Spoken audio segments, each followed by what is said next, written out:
At 20, you believed money is the answer to freedom, the answer to happiness, the answer to respect. You imagine that one number, one paycheck, one promotion will finally make you feel enough. But then life begins to change. Your bank account grows. Your lifestyle grows faster. Your dreams become reality. And somehow, reality keeps moving further away. Why do people with millions still feel poor? Why do billionaires keep working? Why does someone with everything still wake up wanting more? Maybe wealth isn't a destination. Maybe it's 5 completely different lives. And tonight, you're about to live every single one.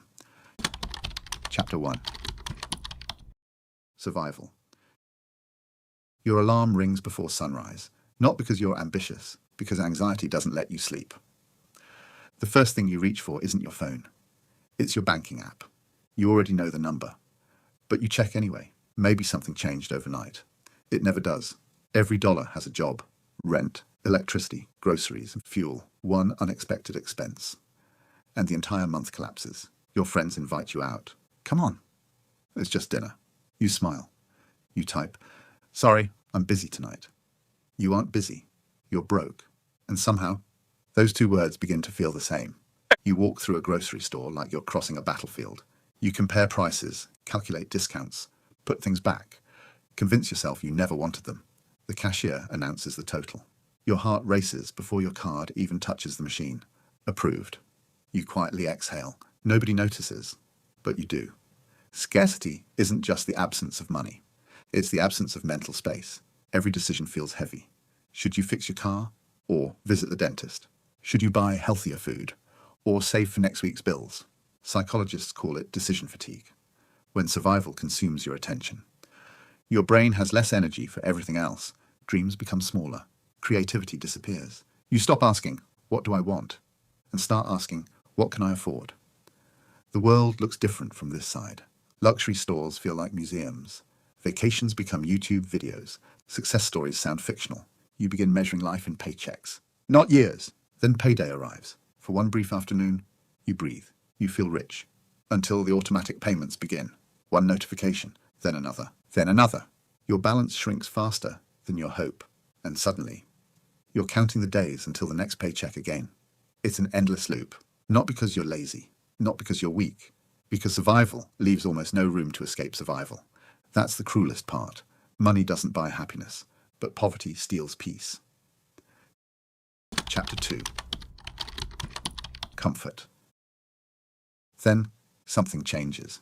You get a better job, a promotion, maybe a successful side hustle. For the first time, rent doesn't scare you. Your fridge stays full. Your bills are paid before they're overdue. You breathe differently, not deeply, just easier. You replace your cracked phone, buy clothes that actually fit, order dessert without calculating the price first. Life finally feels normal. People notice. You've changed. They say it with admiration, and maybe a little jealousy. You smile, because they're right. You have changed, but something else changes too, quietly, almost invisibly. The apartment gets bigger. The subscriptions multiply. Coffee becomes a daily habit. Then premium coffee, then premium everything. None of it feels expensive, until it all adds up. This is lifestyle inflation, the silent thief that never kicks down your door. It politely walks in and redecorates your entire life. Soon, the salary that once felt enormous feels ordinary. You earn more, yet somehow you save the same, or less. The finish line keeps moving. Not because the world changed, because your expectations did. Comfort has a strange way of disguising itself as success. You stop worrying about survival and start worrying about appearances. You escape the storm, but now you're running on a treadmill. The scenery improved. The speed didn't. You escaped survival, not the treadmill. Chapter 3. Success. Years pass. Now people know your name. Your income has more zeros than you ever imagined. You move into a luxury apartment, glass walls, city lights, a view worth posting. You buy the watch, the car, the tailored suits, everything you've dreamed about. Social media loves it. Every photo collects admiration. Every achievement earns applause. People say, "You've made it." You start believing them until you notice something strange. Your calendar is booked for months. Your phone vibrates every few minutes. Even dinner becomes another meeting. Vacations aren't vacations anymore. They're networking opportunities, business calls from hotel balconies, emails beside the ocean. You own beautiful things, but they quietly begin owning you. The luxury car needs maintenance. The apartment needs attention. The reputation needs protecting. The business needs constant growth. Success becomes a machine. That demands constant feeding. Then comparison arrives, not from strangers, from people richer than you. There's always someone younger, someone wealthier, someone with a bigger house, a faster jet, a larger company. Social media makes sure you never forget. Psychologists call it the hedonic treadmill, the human ability to adapt. The dream becomes normal. Normal becomes boring, and boring demands something bigger. Status becomes an addiction. Every achievement gives you a temporary high, then disappears, leaving you searching for the next one. The applause gets louder, but your thoughts get quieter. Late at night, you stand beside the floor-to-ceiling window. The city sparkles beneath you. Thousands of lights, thousands of lives. And for the first time, you ask yourself a terrifying question. If everyone thinks you're successful, why do you still feel like you're chasing something? Chapter 4. Wealth.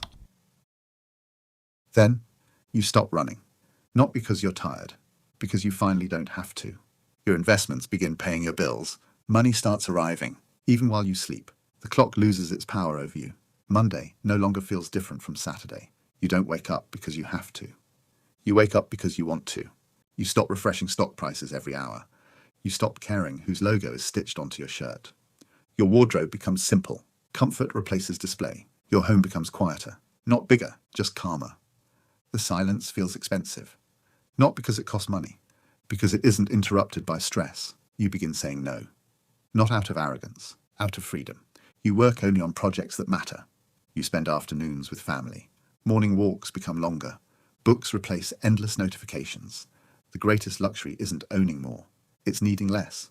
Financial independence changes something deeper than your bank account. It changes your identity. You no longer sell every hour of your life. Time becomes yours again. And suddenly, you realize the wealthiest feeling you've ever experienced isn't excitement, it's peace. Chapter 5. Legacy. Years continue passing. Money no longer impresses you. You've already proven whatever needed proving. Now, you begin asking different questions. Who becomes stronger because you existed? Whose life changes because you showed up? You start investing in people. Not because they'll repay you, because someone once believed in you. You mentor young entrepreneurs, fund scholarships, build companies that outlive your career. You donate quietly, without cameras, without speeches, without your name engraved on a wall. You plant trees, knowing you'll never sit beneath their shade. And somehow, that becomes enough. You discover something extraordinary. Money compounds, but kindness does too. Stage quietly taught you something different.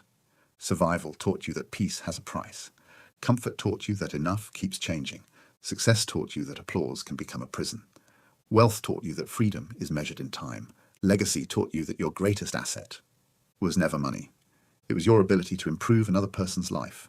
The richest people aren't the ones who own the most. They're the ones who no longer need to prove they do. Because real wealth isn't visible. It isn't parked in a driveway, or displayed on a wrist, or counted inside a vault. It's found in slow mornings, in meaningful conversations, in choices made without fear, in nights where your mind is finally quiet. And maybe the 5 stages were never about becoming richer. Maybe they were about becoming lighter. One illusion at a time, until nothing owned you anymore. Because, in the end, the greatest fortune you'll ever build is a life so full of purpose that money quietly becomes the least interesting thing about it.